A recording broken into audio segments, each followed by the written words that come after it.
ইনঅগ্রাল ইয়ারে প্রথমবারের এতেই সাফল্য, তো এইটাকে আপনারা কিভাবে ধরে রাখতে চাইছেন? ধরে রাখার প্রতিক্রিয়া তো দেখো নেক্সট সিজনেই চালু হবে, বাট টিমের সঙ্গে যোগাযোগ রাখা, ফার্স্ট সিজনে we created a good core team, এটাও নট ওয়ান সিজন প্লেয়ার্স, এরা আমাদের সঙ্গে আগামী বছরও থাকবে।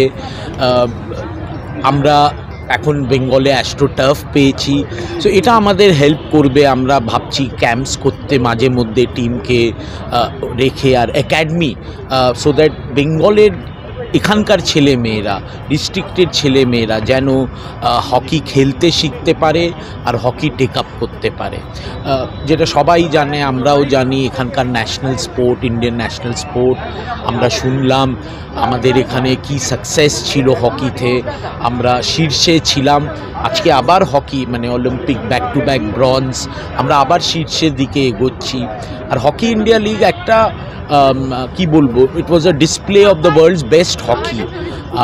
তো এটার জন্যে মানে অস্ট্রেলিয়া থেকে, বেলজিয়াম থেকে, নেদারল্যান্ড থেকে, New Zealand, Ireland, great Britain, Argentina, Spain, সব জায়গা থেকে প্লেয়াররা খেলছিল।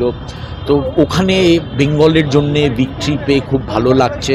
আমাদের রার বাংলা টাইগাররা দারুণ পারফরমেন্স করেছে, এটাকে কন্টিনিউ করতে হবে। রাহুলদা, it was a very very nice gesture on your part, সাচি স্পোর্টস এবং হকি ইন্ডিয়ার তরফ। It was an auspicious occasion, সেটা নিয়ে এই ভাবনা, এটা অ্যাকচুয়ালি মানে এটা এই ওকেশনটা ওনার সঙ্গে, ওনার বার্থডের সঙ্গে সেলিব্রেট করাটা সত্যি মানে এই ওকেশনটাকে আরও কি বলবো ঝকঝকে তলতলে করে দিল।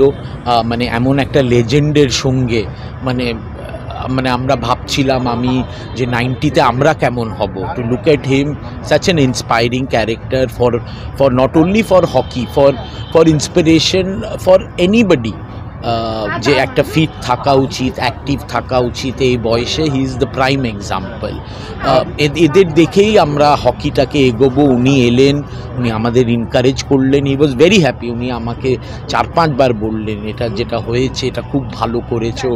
আমাদের হকি একাডেমি, অবশ্য উনি এজ না যে উনি অ্যাক্টিভ থাকতে পারেন, but he is told me he is available for any advice, any guidance.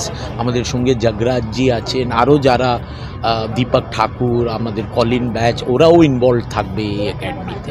Coach খেলোয়াড়দের কি পরবর্তীকালে কোনো সংবর্ধনা দেওয়ার একটা হবে, মানে যেহেতু আজকে নেই?